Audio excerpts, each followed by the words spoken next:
أعوذ بالله من الشيطان الرجيم. بسم الله الرحمن الرحيم.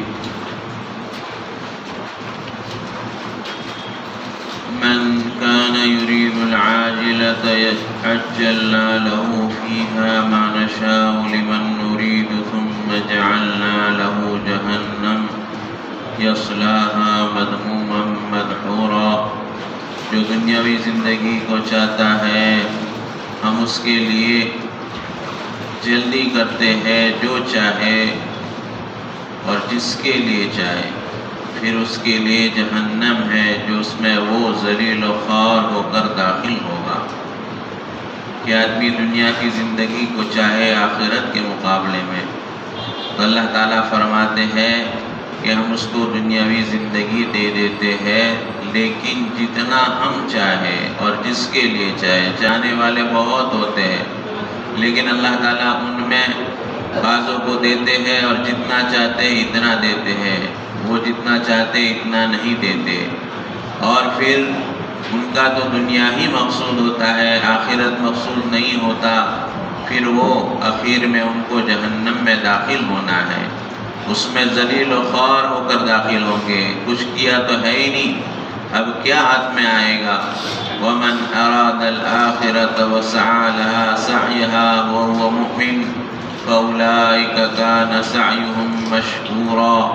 اور جو آخرت کو چاہے اور اس کی کوشش کرے جیسی کوشش کرنا ہو، اس حال میں کہ وہ مومن ہو، ان کی کوشش قابل قدر ہے. اور جو آخرت کا کوشش کرے جیسی کوشش کرنی چاہیے، لیکن اس کا ایمان ہونا چاہیے. آخرت کی کوشش کرے اور آخرت پر ایمان نہ ہو، یہ کیسے ہو سکتا ہے؟ کہ ہو سکتا ہے جیسے اللہ کے رسول صلی اللہ علیہ وسلم کے زمانے میں ایک آدمی اللہ کے رسول صلی اللہ علیہ وسلم کے ساتھ غیرت کے مارے جہاد میں شامل ہو گیا، ایمان نہیں تھا، تو اس کا یہ عمل جہاد کا کوئی کام نہیں آ سکتا. تو کوئی بھی عمل جب ہی قابل قبول ہوگا جب کہ اس کے دل میں ایمان ہو. اور ایسوں کی کوشش اللہ تعالیٰ قدر فرماتے ہیں، ان کو دنیا میں بھی ان کی کوشش کا اجر عطا فرماتے ہیں، آخرت میں بھی عطا فرمائیں گے. كُلًّا نُمِدُّ هَٰؤُلَاءِ وَهَٰؤُلَاءِ مِنْ عَطَاءِ رَبِّكَ وَمَا كَانَ عَطَاءُ رَبِّكَ مَحْظُورًا. ہم ہر ان کی بھی مدد کرتے ہیں اور ان کی بھی آپ کی بخشش، آپ کے رب کی بخششوں سے، اور آپ کی رب کی بخشش کسی پر بند نہیں ہے. ہم ان کو بھی دنیا والوں کو بھی اللہ تعالیٰ کی بخشش دے دیتے ہیں اور دین والوں کو بھی اللہ اپنی بخشش دے دیتے ہیں. اللہ تعالیٰ کی بخشش کسی پر منع نہیں ہے، ممنوع نہیں ہے، بند نہیں ہے، سب کو دے رہے. دیکھو دنیا کی بہت ساری نعمتیں اللہ تعالیٰ سارے بندوں کو دے رہے ہیں. اپنے نافرمان کو، اور سب سے بڑا اللہ کا نافرمان جو مشرک ہے، اللہ کے ساتھ شرک کرتا ہے، اور اس سے بھی بڑا ہے جو کافر ہے، اللہ تعالیٰ کو نہیں مانتا، اس کے اوپر بھی اللہ تعالیٰ کی نعمتیں ہر آن برستی ہے. کسی کو اللہ کی نعمتیں کسی کوئی وقت اللہ بند نہیں فرماتے، تو سب کو اللہ تعالیٰ عطا فرماتے ہیں. انظر کیف فضلنا بعضهم علی بعض. دیکھیے کہ ہم نے ان پہ بعض کو بعض پر کیسے فضیلت دی ہے. کہ بعض دنیا میں اس سے بھی بڑے ہوئے ہیں، دولت میں، عزت میں، آبرو میں. بعضوں کو اللہ نے تخت دیا ہے، کرسی دی ہے، کتنے سال تک حکومت پر بیٹھے ہوئے ہیں، لیکن اللہ کو نہیں مانتے. اللہ تعالیٰ ان کی جو ان پر جو نعمتیں برستی ہے وہ بند نہیں فرماتے. تو دنیا تو کچھ اللہ کے نزدیک کوئی قیمت نہیں ہے. تو اللہ تعالیٰ دنیا اپنے ماننے والوں کو بھی دیتے ہیں، اپنے نہ ماننے والوں کو بھی دیتے ہیں. وَلَلْآخِرَةُ أَكْبَرُ دَرَجَاتٍ وَأَكْبَرُ تَفْضِيلًا. اور آخرت درجات کے اعتبار سے بڑی ہے اور فضیلت کے اعتبار سے بڑی ہے. دنیا تو کوئی قیمت نہیں، اصل قیمت اللہ کے نزدیک آخرت کی ہے، اس کے بڑے درجات ہے، اور فضیلت کے اعتبار سے آخرت کا ہی بڑا درجہ ہے. دنیا مل جاوے تو دنیا ملنے پر آدمی یوں نہ سمجھے کہ اللہ تعالیٰ مجھ سے خوش ہے. جیسے ہمارے بہت سارے مومن بندے بھی جو ایمان والے ہوتے ہیں، نمازوں کے پابند نہیں ہوتے، بڑی نافرمانی اللہ کی کرتے ہیں، اور ان کو تھوڑا دنیا ہوتی ہے اور تھوڑی مدت میں ان کو بہت دنیا مل جاتی ہے، تو کہتے ہیں کہ اللہ تعالیٰ ہمارا دل دیکھتا ہے کہ ہم نمازیوں سے اچھے ہیں، روزے داروں سے اچھے ہیں، اسی لیے تو اللہ نے دنیا دی۔ تو دنیا مل جانا اللہ کی کوئی خوشی کی علامت نہیں، اور دنیا کا نہ ملنا اللہ کی ناراضگی کی علامت نہیں، بلکہ اللہ تعالیٰ اپنے ماننے والوں کے پاس کبھی ان کو افطار کی چیزیں بھی میسر نہیں ہوتی، تو اللہ ان سے ناراض نہیں ہوتا، بلکہ اللہ ان سے خوش ہوتا ہے، ان کے درجات کو اور بڑھاتے ہیں۔ تو دنیا مل جانے سے آدمی زام میں اور دھوکے میں نہ رہے، اور دنیا نہ ملنے سے اس بات پر ناراض نہ ہو کہ میرے پاس تو اللہ نے کچھ نہیں دیا، بلکہ آخرت کو دیکھے، آخرت والے اعمال کتنے اس کے پاس ہیں۔ لا تجعل مع اللہ الہا آخر فتقعد مذموما مخذولا، تو اللہ کے ساتھ کسی کو دوسرے معبود مت بنا، اگر ایسا کیا تو ذلیل و خوار رسوا ہو کر بیٹھ جائے گا، بے کس بیٹھ جائے گا، کہ اللہ کے ساتھ کسی کو معبود بنایا تو تو نے بہت بڑی بھول کر لی۔ ایک تو نے قابل مذمت کام کیا، اور تو خود ذلت کے اندر پہنچ گیا اور رسوائی کے اندر پہنچ گیا، بے کس ہو گیا، مجبور لاچار ہو گیا۔ تیرے اوپر سب سے قابل رحم کوئی شخص ہے تو وہ شخص ہے جو اللہ کے ساتھ کسی دوسرے کو معبود بناتا ہے۔ وَقَضَى رَبُّكَ أَلَّا تَعْبُدُوا إِلَّا إِيَّاهُ، آپ کے رب نے فیصلہ کیا کہ اللہ کسی کی عبادت کرو۔ وَبِالْوَالِدَيْنِ إِحْسَانًا، اور والدین کے ساتھ احسان کرو۔ اللہ تعالیٰ نے یہ ضروری طور پر لکھ دیا ہے کہ عبادت اللہ ہی کی جائے، اللہ کے سوا کسی کی عبادت نہ کی جائے، نہ عبادت میں اللہ کے برابر کسی کو مانے، نہ صفات میں کسی کو مانے۔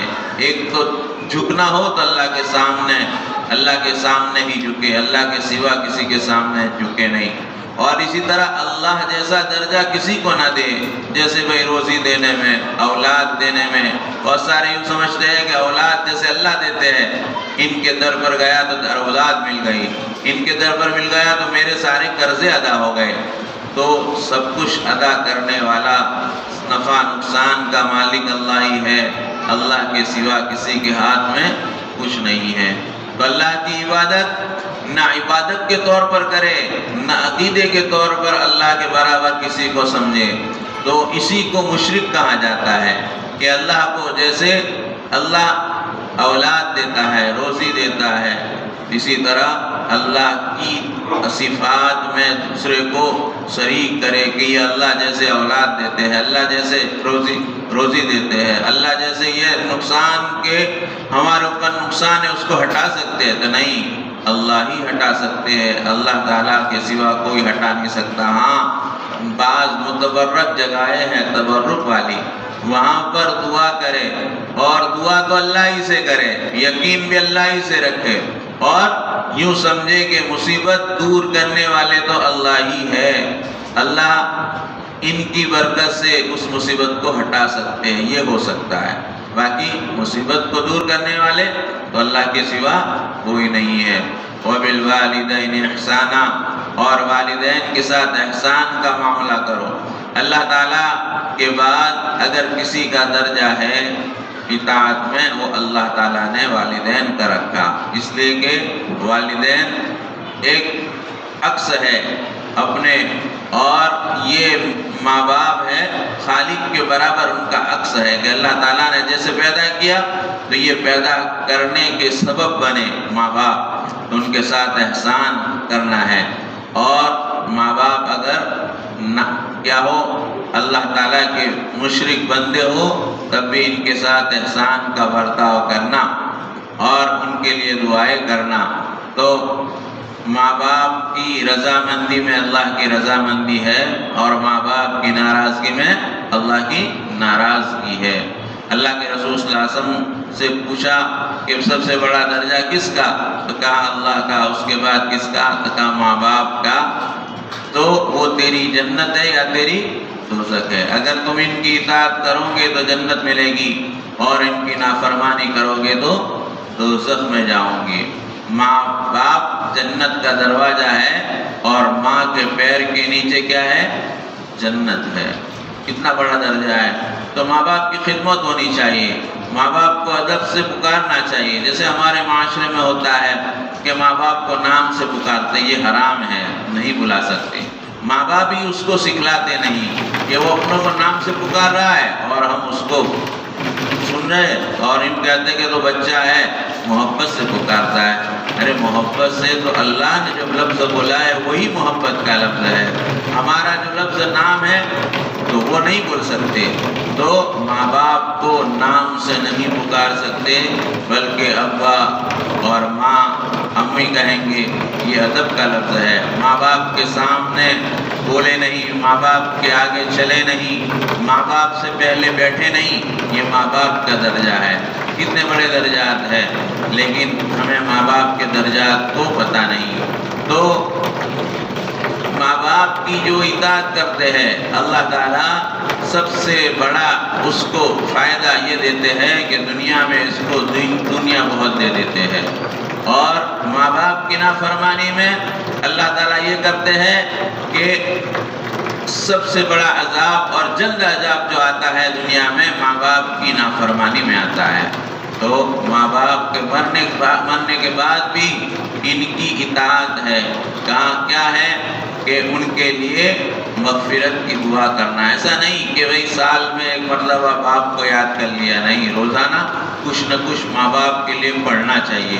کچھ نہ آتا ہو تو 3 مرتبہ قل هو اللہ احد آتا ہو، اسی کو پڑھ کر ماں باپ کو روزانہ بخش دو، تو یہ کھری محبت ہے۔ ہمارے معاشرے میں ہے نا کہ بھائی ماں باپ مر گئے تو یہ کھانا نہیں کھا سکتے، ماں باپ مر گئے تو یہ کپڑا نہیں پہن سکتے، یہ محبت نہیں ہے، یہ محبت نہیں ہے۔ محبت تو یہ ہے بلکہ عید کے دن کپڑا بھی پہنے، اور کپڑا پہن کر بھائی کپڑا نیا کپڑا پہننا، اچھا کپڑا پہننا عید کے دن کیا ہے؟ سنت ہے۔ تو سنت کی نیت سے پہنے، اس کا ثواب اپنے ماں باپ کو پہنچا دے۔ ہماری والدہ کا انتقال رجب میں ہوا تھا، اور ہم نے عید کے دن کپڑے پہنے تھے اچھے، اور اس کا ثواب اپنی ماں کو پہنچا دیا تھا۔ تو اس سے کیا ہوتا ہے؟ تو اس سے تو ثواب ملتا ہے۔ تو اچھے کپڑے نہ پہننا یہ ماں باپ کا حق نہیں ہے، یہ محبت نہیں کہی جاتی۔ اصل محبت یہ ہے کہ انہوں نے جو بات کو کہا اس کا خیال رکھا جاوے۔ تو ماں باپ کے سامنے بولنا نہ ہو، ماں باپ کی عظمت کرنا ہو، عزت کرنا ہو، اس کو احسان کہتے ہیں۔ تو ہمارے معاشرے میں جو ماں باپ کا حق یہ نہیں، بلکہ ماں باپ کو کہتے بیٹھ جاؤ تم کو سمجھنا پڑے، تو اس طرح زور سے بھی نہیں بول سکتے۔ ماں باپ کے سامنے یہ ادب نہیں ہے بلکہ بے ادبی ہے، اور ماں باپ بھی سن لیتے ہیں۔ اس کو بھی، اس کی بھی غلطی، باپ کی بھی غلطی، اس نے اس کو سکھلایا نہیں۔ تو اللہ تعالیٰ نے ماں اپنی اطاعت کے بعد اگر کسی کی اطاعت کا درجہ رکھا ہے وہ ماں باپ کا رکھا ہے۔ انشاءاللہ ماں باپ کی بات کل پھر سے